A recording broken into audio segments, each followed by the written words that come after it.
दोस्तों एसआरएच के अगेंस्ट खेलना अब एक आईपीएल का कॉम्पिटिटिव मैच नहीं, एक प्रैक्टिस मैच हो गया है। एक ऐसा मैच जहां मुंबई इंडियंस ने विल जैक्स को बोला कि आप जाओ नंबर 3 पे बैटिंग करो, अपना फॉर्म रीगेन करो। कोई बात नहीं, सूर्य ने पिछले मैच में अच्छी बैटिंग की होगी, 3 नंबर पे कोई दिक्कत नहीं है, हमें आप फॉर्म में चाहिए। आप फॉर्म में आ जाओगे तो बहुत ज़बरदस्त चीज़ हो जाएगी हमारे लिए।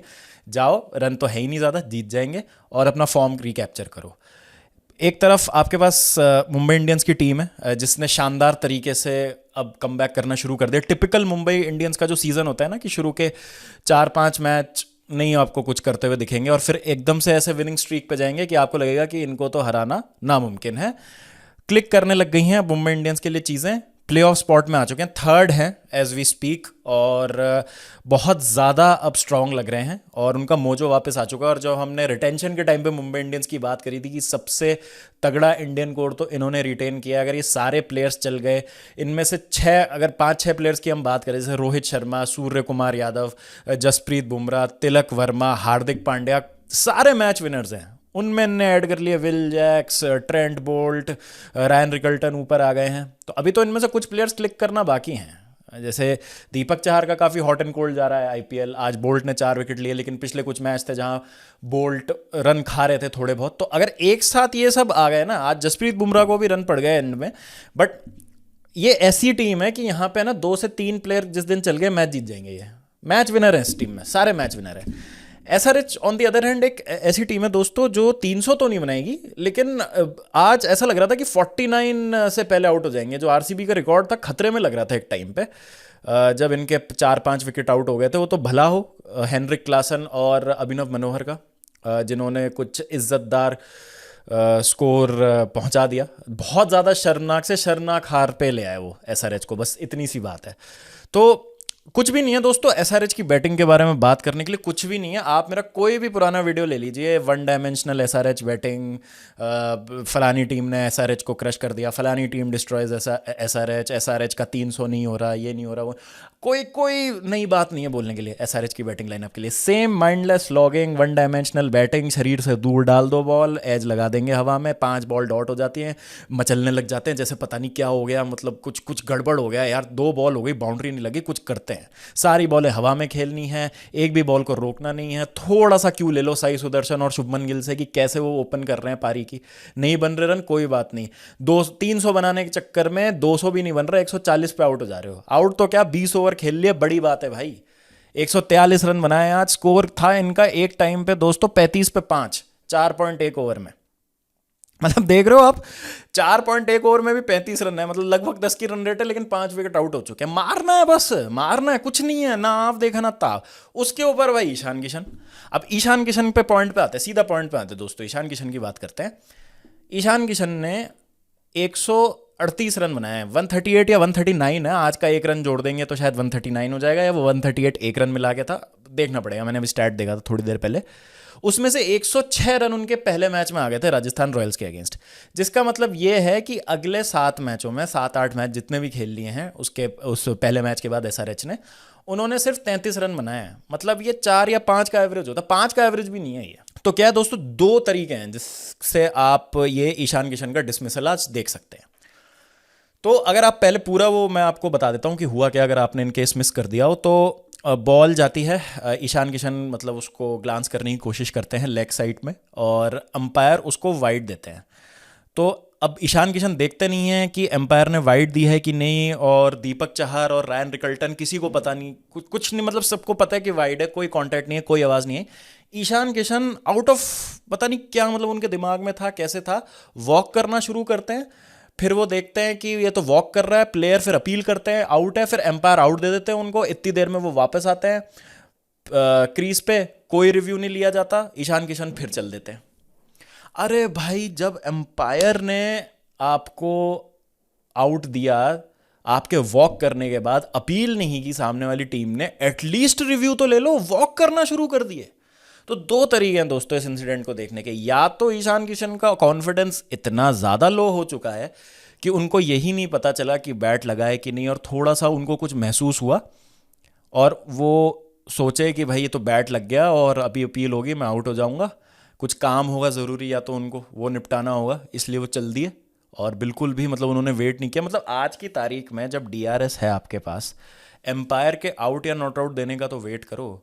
वॉक करके, मतलब अगर ईमानदारी दिखाई होती ईशान किशन ने कि एक्चुअली बैट लगा होता और वॉक कर गए वो, तो मैं समझ भी सकता था एक बार को। बट इतना बड़ा ब्लंडर कैसे हो सकता है? और दूसरी चीज़ ये है कि कुछ गड़बड़ है, समथिंग इज शेडी। और मैं हमेशा मतलब इस नैरेटिव के खिलाफ खड़ा हूँ कि आईपीएल फिक्स है और ये है वो है, क्योंकि इतनी विजिलेंस हो गई है और इतना माइक्रो मैनेज होता है सब कुछ कि पॉसिबल नहीं है अब कर पाना, क्योंकि सामने आ चुकी थी चीज़ें। सीएसके और राजस्थान रॉयल्स दोनों को बैन लगा था 2-2 साल का। क्या हुआ था 2013 में, 11 में, सब पता है सबको, सब कुछ पता है। तो फिर से अगर ये चीज़ें हो रही हैं तो मतलब मानने को मन नहीं करता है, भरोसा करने का मन नहीं करता चीज़ों पे। लेकिन अगर ऐसा बिल्कुल ही सपट हो जा रहा है तो भाई मैं अभी क्या बोलूँ? अगर कोई बोल रहा है तो मैं उसको इस चीज़ को काउंटर करने के लिए क्या बोलूँ? तो वो पहला ही लॉजिक दे सकते हो आप कि भाई बंदे का कॉन्फिडेंस इतना है कि उसको पता ही नहीं लग रहा कि उसने टच किया है बॉल को कि नहीं किया। पूरी आज ना मतलब कॉन्वर्सेशन इस पे आ गई कि ईशान किशन आउट थे कि नहीं। तो बट ठीक है, मतलब मुझे नहीं लगता ईशान किशन अगर रहते भी तो ज़्यादा कुछ कर पाते। दोस्तों फिर से वही चीज़, एसआरएच की बैटिंग कोलैप्स हो गया। नीतीश रेड्डी का गंदा सीजन जा रहा है, मतलब लोग बात कर रहे हैं अभिषेक ने एक सेंचुरी मार ली, ठीक है, ट्रेविस हेड ने भी 1-2 50 मार दिए इस सीज़न, ईशान ने भी पहले मैच में चलो सेंचुरी में। नीतीश रेड्डी ने तो भाई बहुत ज़्यादा डिसअपॉइंट कर दिया। मतलब I am a huge Nitish Reddy fan. मतलब जो नीतीश रेड्डी ने बीजीटी में किया था उससे पहले जैसा आईपीएल था, इंडिया के लिए भी उन्होंने अच्छा खेला था एक सीरीज़ में।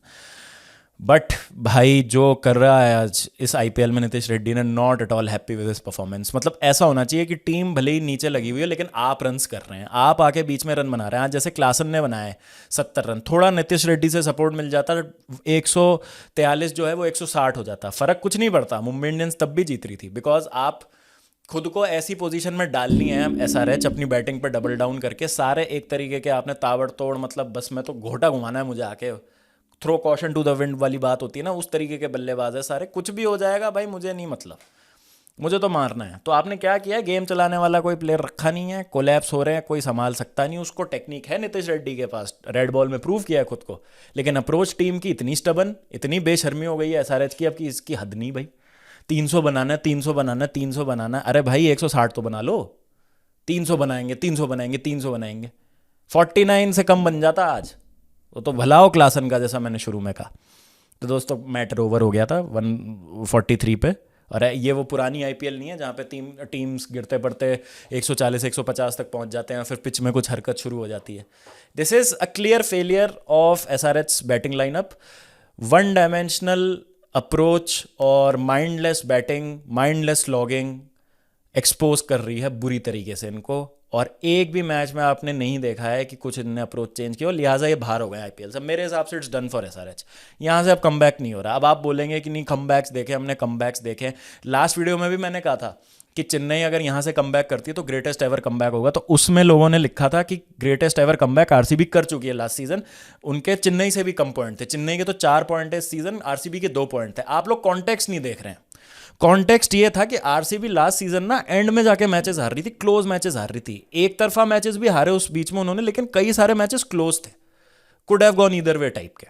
यहाँ पे सीएसके बुरी तरह से हार रही है, एसआरएच बुरी तरीके से हार रही है, इसलिए इन दोनों टीमों का डन है। और सीएसके ने तो गिव अप ही मार दिया है, धोनी ने जैसे कहा था। यहाँ पे एसआरएच ने भी गिव अप मार दिया है टूर्नामेंट पे कि खत्म है भाई, हम तो ऐसे ही खेलेंगे और हमको और कोई तरीका आता नहीं है खेलना। और ये जो तरीका है वो काम नहीं कर रहा।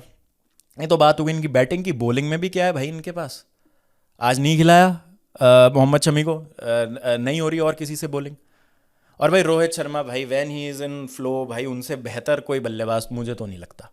सही बता रहा हूँ, मतलब बहुत कम बल्लेबाज है जो रोहित शर्मा की बराबरी कर सकता है जब वो इस फ्लो में बैटिंग करते हैं। मतलब उनके पुल शॉट की तो बातें होती हैं। एक उन्होंने शॉट मारा था मिड विकेट पे, फुल लेंथ डिलीवरी थी, तो उसको हल्का सा किया फ्लिक और 1 या 2 बाउंसेस 4 गया था मिड विकेट के रीजन में। क्या शॉट था भाई! मतलब Rohit Sharma plays unbelievable shots at times जब वो सेट हो जाते हैं, और ऐसा लगता है कि मतलब इनको आउट खुद होंगे, ये कोई आउट नहीं कर सकता इनको। 2016 के बाद बैक टू बैक पहली बार रोहित शर्मा के 50+ स्कोर्स आए हैं, और रोहित शर्मा फॉर्म में आ गए हैं जो एकमात्र वीक लिंक लग रहा था इस बैटिंग लाइनअप में। तो भाई ये तो अनस्टॉपेबल टीम है। विल जैक्स ठीक है, फॉर्म रीगेन करने के लिए भेजा। Ryan Rickelton another failure. Will Jacks को भेजा, 22 रन बनाए उन्होंने, ठीक है, 1 छक्का 2 चौके मारे, थोड़ा बहुत टच आया होगा वापस। सूर्य कुमार यादव भाई अगेन कंसिस्टेंसी पकड़ लिया, 200 की स्ट्राइक रेट से 40 रन बना दिया आज फिर से। और जो काम उनको दिया जा रहा है वो तो कर ही रहे हैं, उनको पता है कि कैसे क्या करना है, टाइम एंड अगेन किया है मुंबई इंडियंस के लिए, ऑरेंज कैप की रेस में काफ़ी ऊपर आ चुके हैं। तो भाई इनकी टीम तो क्लिक करने लग गई है, एसआरएच का मामला खत्म है। तारीफ करूंगा यहाँ पे ट्रेंट बोल्ट की, शानदार गेंदबाजी, 4 विकेट लिए, 26 रन देके 4 ओवर में। दीपक चहर ने अच्छी बॉलिंग की, दीपक चहर तो खैर बेस्ट बॉलर थे इन माय ओपिनियन, 12 रन दिए सिर्फ 4 ओवर में, 2 विकेट लिए और डैमेज कर दिया था। ईशान किशन को आउट किया, नीतीश रेड्डी को आउट किया, पावर प्ले में ही डैमेज कर दिया था बोल्ट और चहर ने। तो बहुत ही अच्छी गेंदबाजी की दोनों फास्ट बॉलर्स ने, 8 ओवर में 38 रन, 6 विकेट, ये मैच यहीं खत्म हो गया। Bolt plus Chahar, 8 over 38 run 6 wicket, 12 run भाई, 12 रन दे के कोई बंदा 2 विकेट ले रहा है तो भाई खतरनाक परफॉर्मेंस। तो bolt 4 wicket, Deepak Chahar 2 wicket, joint man of the match मिलना चाहिए था मेरे ख्याल से तो, बट ठीक है, हाँ 4 विकेट लिए हैं। सरप्राइजिंगली बुमराह ने आज थोड़े से रन दे दिए, तो बुमराह ठीक है, मतलब ऐसा है ऑफ डे हो सकता है, तो ऑफ डे अगर इन तरीके के मैचेस में आ रहा है तो ठीक है, कोई प्रॉब्लम नहीं है। हार्दिक पांड्या को भी 1 विकेट मिला, बुमराह को भी 1 विकेट मिला, वुगनेश पुतूर का 1 ओवर कराया, उसमें 15 रन उनको पड़ गए, तो ठीक है, मतलब इतना कोई खास चिंताजनक बात नहीं है मुंबई इंडियंस के लिए। आपके अगर 6 में से 2 बॉलर इतनी तगड़ी तरीके से स्टेप अप कर रहे हैं तो मतलब कॉज फॉर कंसर्न होना चाहिए। 8 ओवर में 38 रन क्या होता है भाई, 38 रन से 8 ओवर्स, 5 का भी रन रेट नहीं है, तो मैच तो यहीं जीत गए आप। तो खतरनाक मतलब कमबैक कर लिया है मुंबई इंडियंस ने, जो कि करते ही हैं वो, और लोग बहुत जल्दी उनको आई थिंक रूल आउट कर रहे थे। अब मुझे लग रहा है पंजाब और मुंबई इंडियंस में ही होगा वो, क्योंकि मेरे हिसाब से आरसीबी अभी भी काफ़ी स्ट्रांग है। हो सकता है मुंबई इंडियंस सेकंड या फर्स्ट भी फिनिश कर दे, मतलब फर्स्ट तो चलिए ठीक है, अभी गुजरात टाइटंस 2 पॉइंट आ गया, दिल्ली कैपिटल्स भी 2 पॉइंट आ गए, दोनों ने एक एक मैच कम खेला है, बट अब जैसा फॉर्म पकड़ लिया है मुंबई इंडियंस ने, अगर ये टेबल भी टॉप कर लेते हैं यहाँ से, क्योंकि एक मैच का स्विंग है, एक वो हारे एक ये जीते, खत्म मामला, तो भी मैं सरप्राइज नहीं होऊंगा। नेट रन रेट आरसीबी से भी बेटर हो गया, दिल्ली कैपिटल से भी बेटर हो गया नेट रन रेट, अगर आप देखेंगे इतनी कॉम्प्रिहेंसिव विक्ट्रीज रही हैं हारने के बाद शुरू के मैचेस। तो अब अगर मुंबई इंडियंस एक बार प्लेऑफ में आ गई फिर तो हमें पता है कि क्या ही होना है। तो मुझे वो जो एक चल रही थी ना चीज़, मुझे भी लग रहा था कि फर्स्ट टाइम आईपीएल चैंपियन होगा, नहीं लग रहा भाई, अब मुंबई इंडियंस ने कमबैक कर लिया। बाकी एसआरएच का टाटा बाय बाय हो गया, मैटर क्लोज। और अब लोग बोलेंगे कि नहीं एसआरएच कमबैक कर सकती, तो करेगी तो किसकी जगह करेगी, किसको रिप्लेस करेंगे, ये तो देखो आप। लखनऊ के 10 पॉइंट है, 6 पॉइंट आगे लखनऊ है, पंजाब के 10 पॉइंट है, आरसीबी के 10 पॉइंट है, मुंबई के 10 पॉइंट, कौन सी एक टीम बाहर जाएगी? कोई भी टीम ऐसी नहीं लग रही जो किसी भी लिहाज से कम हो इस समय एसआरएच से। तो एसआरएच का जो स्ट्रेंथ थी ना वो उनकी वीकनेस बन गई, और जो उनकी वीकनेस थी बॉलिंग, उस पर उन्होंने कुछ काम नहीं किया। तो again very very bad I feel IPL SRH का। हाइंडसाइट में ऑब्वियसली हम बात करेंगे, क्योंकि ऑक्शन के टाइम तो बहुत तगड़ी बैटिंग लाइनअप लग रही थी, और हमने रेफरेंस ले लिया था लास्ट सीज़न का।